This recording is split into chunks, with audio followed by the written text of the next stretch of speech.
오직 너희의 심령이 새롭게 되어 하나님을 따라 의와 진리의 거룩함으로 지으심을 받은 새 사람을 입으라. 에베소서 4장 23절 24절 말씀. 아멘. 우리 같이 한번 암송해 볼까요? 오직 너희의 심령이 새롭게 되어 하나님을 따라 의와 진리의 거룩함으로 지으심을 받은 새 사람을 입으라. 에베소서 4장 23절 24절 말씀. 아멘.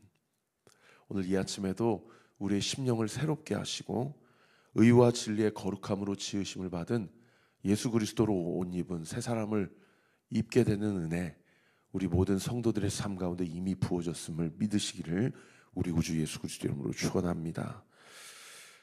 다니엘서 11장은 여러분 닉네임이 예언장이라고 제가 어제 말씀드렸죠. 헬라 제국의 분열과 쇠퇴, 그리고 로마 제국이 어떻게 등장하는지를 미리 예언하고 있는 그런 본문이에요. 그래서 사실은 어제 본문 1절부터 내일 본문 45절까지 한 구절 한 구절이 다 예언의 내용이고, 제가 주석을 찾아보니까 그 예언의 개수가 무려 130여 개가 된다고 그래요. 그래서 한 구절 한 구절이 페르시아 제국 안에서 그의 역사 가운데 어떻게 성취가 됐는지, 그리고 알렉산더 대왕을 통하여 헬라 제국이 어떻게 성취가 되고, 그 제국이 네 제국으로 쪼개져서 어떻게 성취가 되고, 그 네 제국 중에 두 제국은 별 볼 일 없고 또 두 제국이 강대한 제국을 이뤘는데 그게 북방왕이고 남방왕이거든요. 근데 이 두 제국 사이에서 어떠한 힘의 겨rum과 다툼이 있었는지, 그 사이에 유럽에서 로마라는 제국이 오늘 보니까 30절에 기띔의 배들이 로마입니다. 이 로마 제국이 어떻게 이 남방왕과 북방왕 사이에서 싸우는 그 과정 가운데 어떻게 또 엮여져 가지고 어디 왕을 도와주고 어디 왕은 대적하고 하면서 어떻게 로마가 이제 올라오고 북방왕 남방왕은 지는 해가 되고 이렇게 성취가 되었는지, 이런 것들을 1절부터 내일 보면 45절까지 가브리엘 전사가 다니엘에게 쫙 얘기를 해준 게 무려 130여 개의 예언이 그대로 성취가 된 거죠. 그래서 여러분, 기독교 안에, 개신교 안에도 우리처럼 보수주의, 복음주의 계열이 있는가 하면 이 자유주의 계열의 신학자들도 있잖아요. 우리처럼 복음주의 계열, 보수주의 계열은 특징이 뭡니까? 기록된 성경은 하나님께서 성령의 감동을 통해서 사람에게 역사하셔서 우리에게 하시는 사람의 말이 아니라 하나님의 말씀이다 라는 것을 믿는 자들이 우리잖아요. 그런데 기독교 안에도 이거는 하나님이 쓴 게 아니고 이건 사람이 쓴 거야, 이건 심지어 신화야, 이렇게 주장하는 그런 자유주의 계열의 사람들도 있단 말이에요. 그러니까 이런 사람들은 오늘 본문에 다니엘서 11장 전체를 실제로 다니엘이 BC 536년에 고레스 왕 3년해, 그러니까 자기의 나이가, 제가 지난 주일날 뭐라고 얘기했습니까? 85세, 죽기 전에 마지막으로 세상의 종말을 보고 하나님께서 가브리엘 천사를 통하여서 21일 동안 금식 기도할 때 응답해 준 하나님의 계시고, 다니엘 기준으로 BC 165년까지 무려 한 400년 동안 앞으로 고대 근동지방 사이에서 그 당시 세계관 안에서 벌어질 일들을 하나님께서 다니엘에게 미리 이렇게 한 130여 개의 예언으로 쭉 이야기해 준 것을 다니엘이 성령의 감동을 받아서 죽기 전에 이렇게 기록해 놓고, 이것이 역사적으로 어떻게 성취됐는가를 우리 때에는 이미 헬라 역사가 있고 페르시아의 역사가 있고 로마 제국의 역사를 다 아니까 요게 이렇게 성취가 되었구나. 그래서 오늘 사실은 저는 시간만 있으면 한 구절 한 구절씩 이 말씀이 역사적으로 어떻게 성취가 되는지 다 이렇게 좀 해드리고 싶은데, 아침에 무슨 역사 공부도 아니고 그냥 이렇게 막. 근데 어제도 사실은 제가 원수가 원수를 갖고 또 그 원수들이 자기들끼리 작당 모의를 해가지고 공주를 주면서 화친을 맺고 정약교를 맺어가지고 그렇게 했다가 그러다가 또 그 밑에 있는 사람들이 그 공주를 죽여버리고 또 새로운 세력을 이루고 또 그래서 원수하고 이렇게 그냥 제가 지나가 버렸지만, 사실은 그 한 구절 한 구절이 다 역사적으로 어떻게 성취됐는지를 좀 공부해 보는 것도 상당히 재밌거든요. 근데 무슨 말 하고 싶어서 여기까지 왔냐? 근데 어쨌든 자유주의 신학자들은 이거를 다니엘이 적은 게 아니고 한 역사의 그 서술 과정을 쭉 본 어떤 한 유대인이 마치 자기가 다니엘이 이거를 쓴 게 아니라 자기가 쓴 것처럼 그렇게 해가지고 이렇게 역사를 디테일하게 가브리엘 전사가 다니엘에게 예언을 해줬다고? 라고 깜짝 놀랄 정도로 이렇게 한 130여 가지가 이렇게 성취된 거. 그래서 이 자유주의 진영에서는 그렇게 해석을 한단 말이에요. 그러나 우리는 알죠. 그리고 또 그렇게 믿습니다. 동의하시죠? 이거는 역사를 쭉 보고 한 기원전 2세기경에 헬라 제국이 멸망을 결국에 하고 로마 제국이 일어나면서 그동안 한 다니엘 기점으로 한 400년 동안 있었던 일을 적은 것이 아니고 다니엘이 적은 것이다. 할렐루야. 그리고 하나님께서 가브리엘 천사를 통해서 다 이야기를 해준 것이다.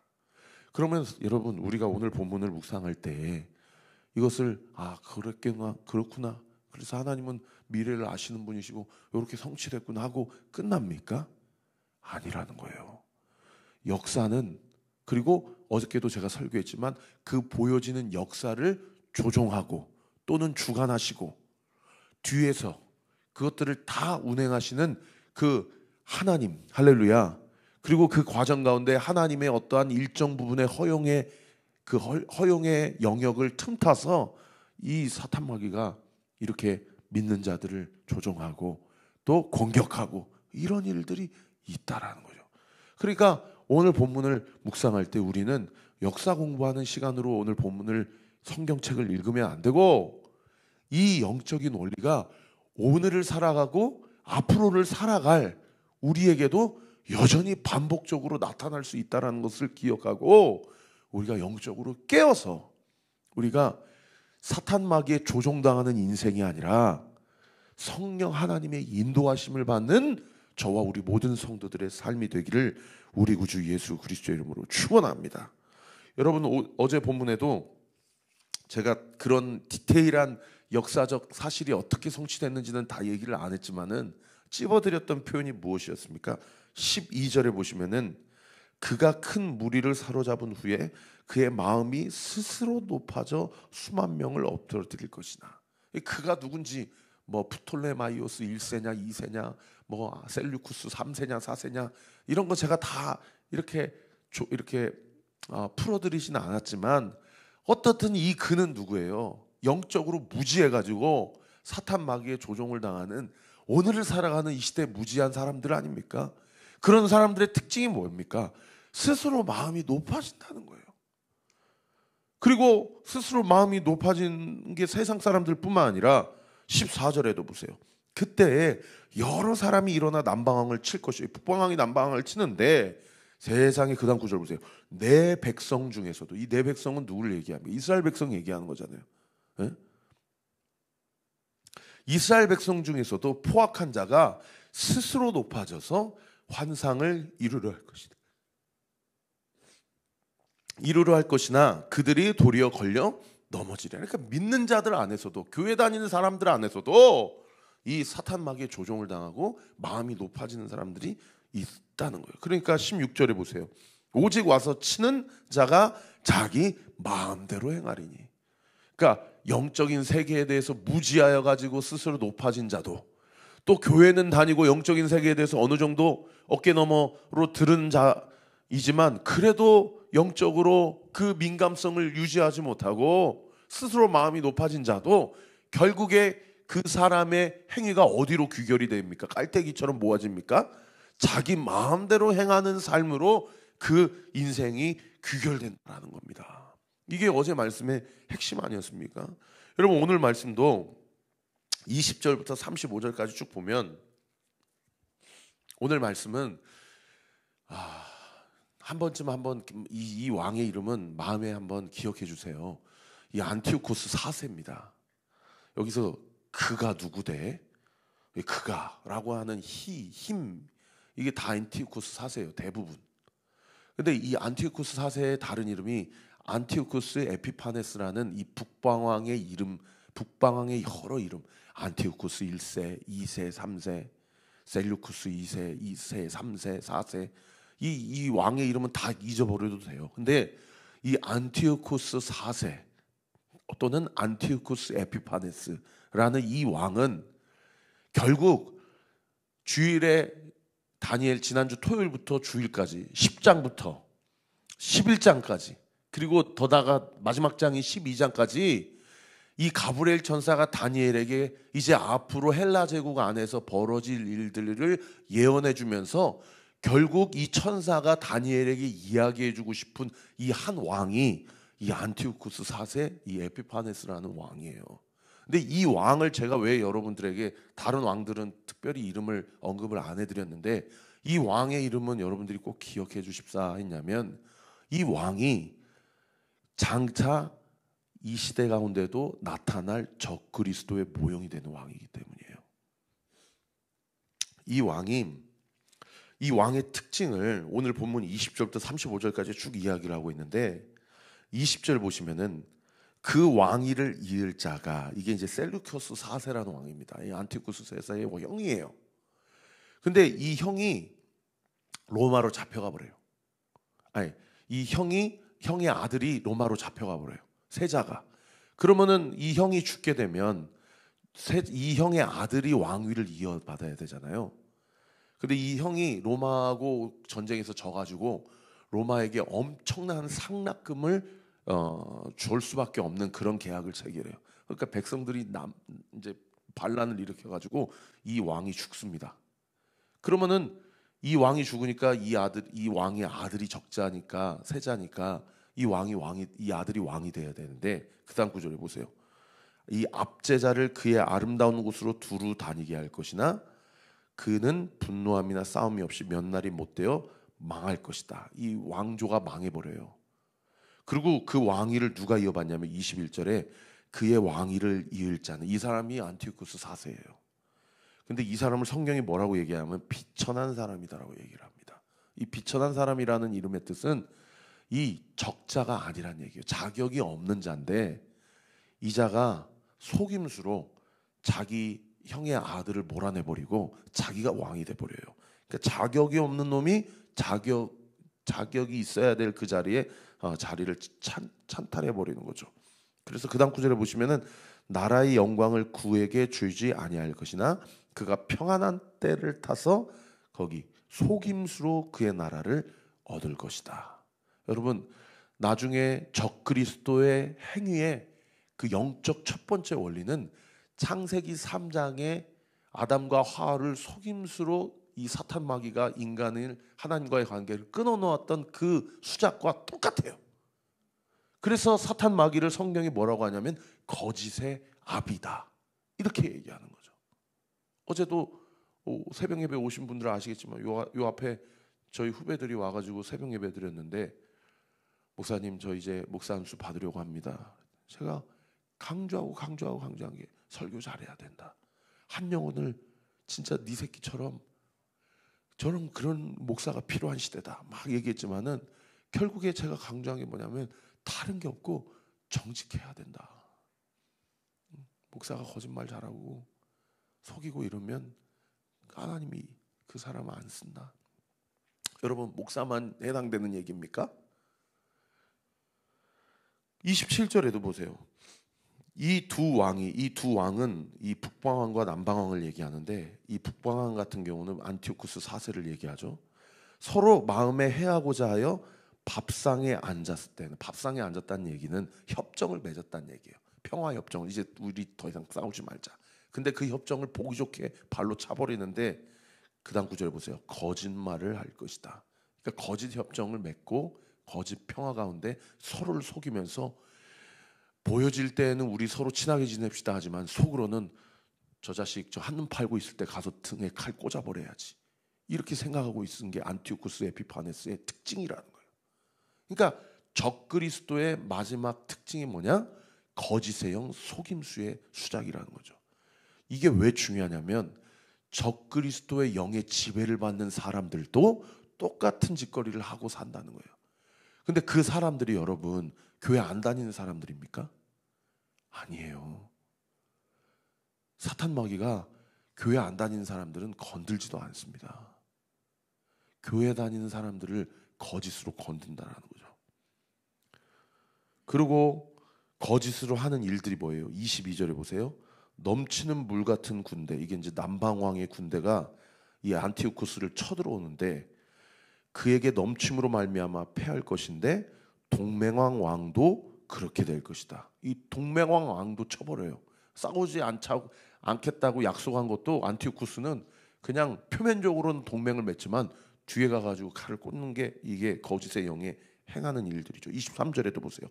그와 약조한 후에 그는 거기도 거짓을 행하여 올라올 것이요. 이게 사탄 마귀의 특징이라는 거예요. 그리고 24절에도 보세요. 그가 평안한 때에 그 지방의 가장 기름진 곳으로 들어온다는 얘기는 쳐들어온다는 얘기예요. 이 평안할 때란 얘기는 선전포고도 하지도 않고 쳐들어온다는 얘기입니다. 야, 우리 이제부터 싸우자 하고 싸우는 게 아니고 우리는 잘 지내자라고 얘기를 하고 이 한눈 팔고 있을 때 그때 가장 약한 곳을 쳐버리는 게 사탄 마귀의 전략이라는 거예요. 여러분, 우리 믿는 자들이 얼마나 깨어 기도하고 있어요. 우는 사자와 같이 둘을 삼킬 자를 찾고 있는데 우리들은 기도도 안 하고 말씀도 안 읽고 그냥 늘 똑같이 신앙생활 하는 대로 그렇게 하면 그러다가 죽으면 천국 가겠지, 이러고 신앙생활 한다는 거예요. 말세 성도들이.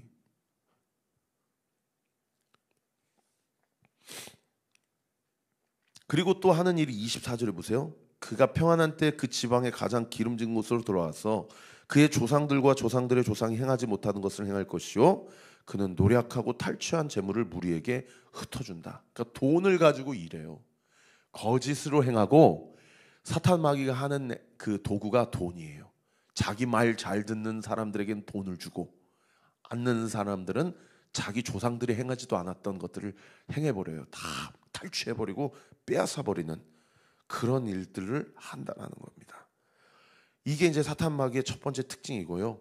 그런가 하면 두 번째로 28절에 보시면은 이 북방왕 안티오쿠스 4세인데 많은 재물을 가지고 본국으로 돌아간다. 이 남방왕하고 싸워가지고 이겨서 돌아가는데 그는 마음으로, 거기 마음으로 중요합니다. 그다음 9절 거룩한 언약을 거스르며 자기 마음대로 행한다.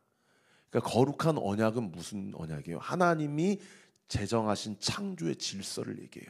어차피 이 사탄 마귀는 하나님의 뜻을 아예 드러내놓고 대적하기로 결단한 영이기 때문에 이 거룩한 언약을 자기 마음대로 거스르고 행하는 게 특징이라는 거예요. 그리고 또 그러면서 30절에 보세요.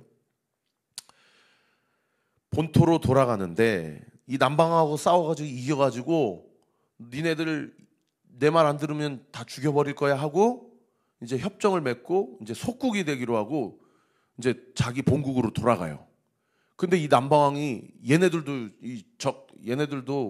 이 쉬운 애들이 아니거든요. 그러니까 힘을 모아놓고 또 이 안티오쿠스를 대적하려고 이제 찌르는 거예요. 그러니까 이 안티오쿠스가 또 열받아가지고 29절에 작정된 기한에 그가 다시 와서 남방에 이를 것이나 이번이 그 전번만 못하리니. 왜 전번만 못한다고 얘기하냐면 30절에 이 남방왕들이 로마에다가 돈을 엄청나게 줘가지고 우리 좀 도와주세요.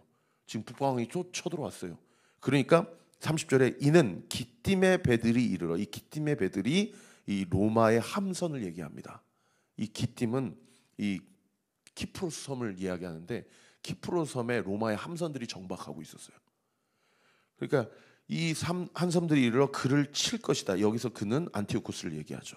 그래가지고 이 안티오쿠스가 로마의 이 겁박과 협박, 니네 안 돌아가면 우리 로마가 너를 가만두지 않을 거야. 그러니까 결국에 남방왕을 혼내켜 주려고 왔다가 로마 때문에 쫄아가지고 다시 자기 본국으로 돌아가요. 두 번째는.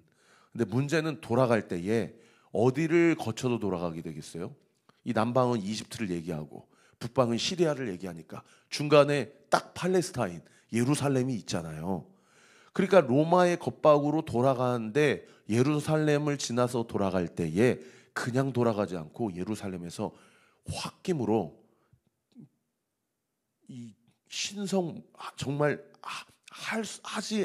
하면 안 되는 일들을 하고 이 분풀이를 하고 돌아가는데, 그다음 구절을 보세요. 그가 낙심하고 돌아가면서 맺은 거룩한 언약에 분노하였고, 이 거룩한 언약은 하나님의 말씀과 하나님을 향한 예배죠.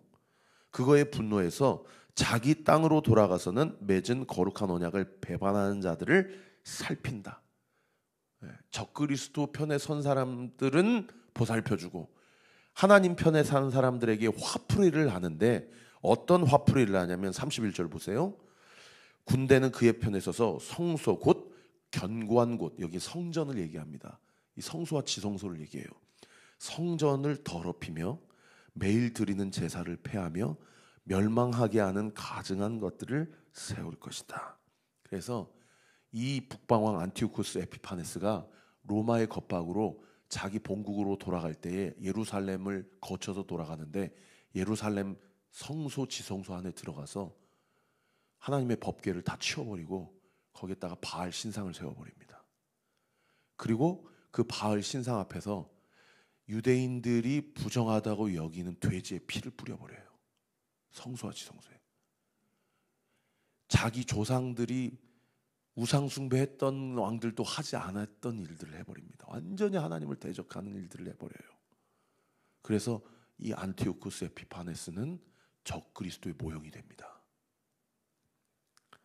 그리고 여기 매일 드리는 제사를 폐했다. 그래서 그냥 돼지피만 뿌린 게 아니고 모든 이스라엘 백성의 예배 중단, 할례 중단, 절기 중단.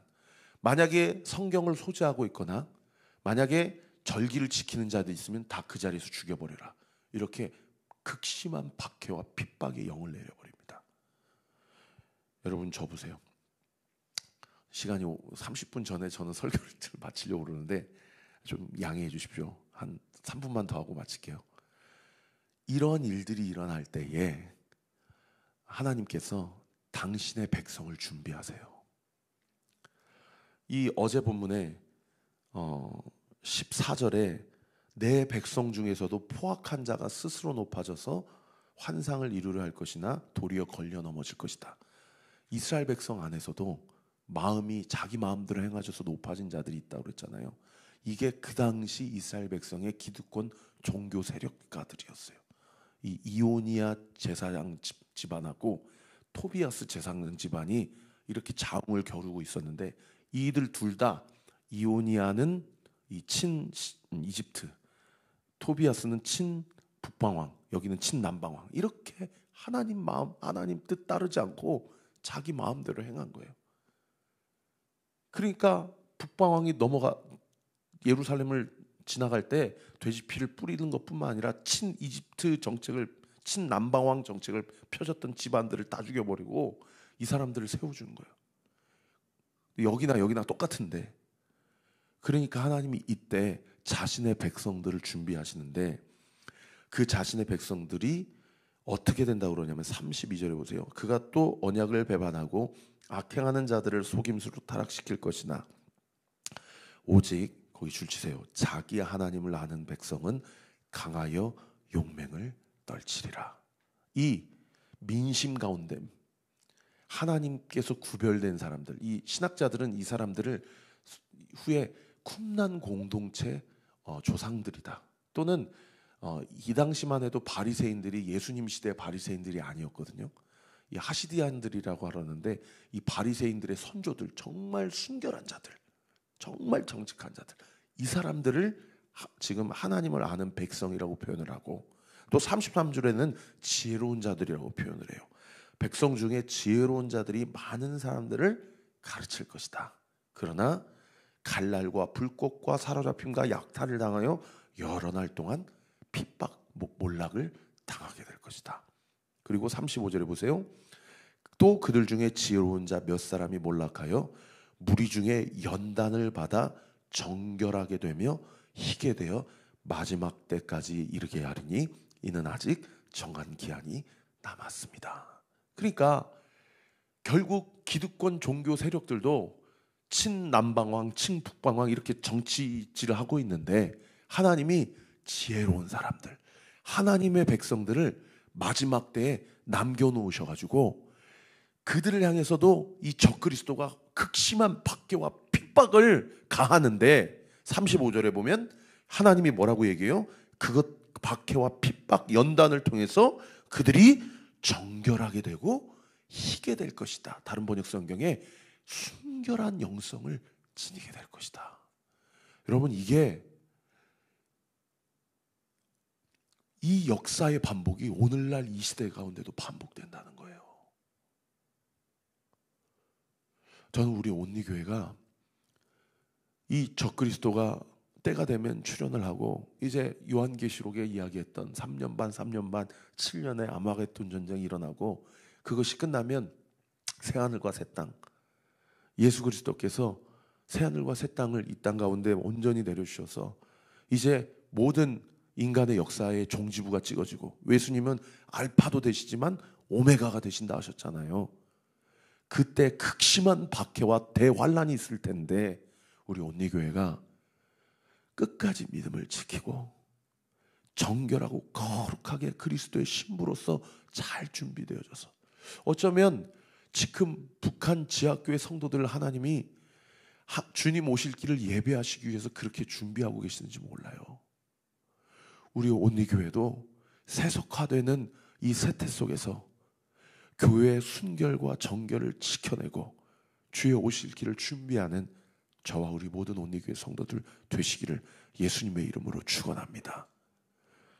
이렇게 하고 설교를 마쳐야 되는데 한 가지만 제가 더 짚어드릴게요. 27절에 보시면은 이 두 왕이 서로 마음에 해하고자 하여 밥상에 앉을 때 거짓말을 할 것이라. 이를 형통하지 못하리니 거기 줄 주세요. 이는 아직 때가 이르지 아니하였으므로.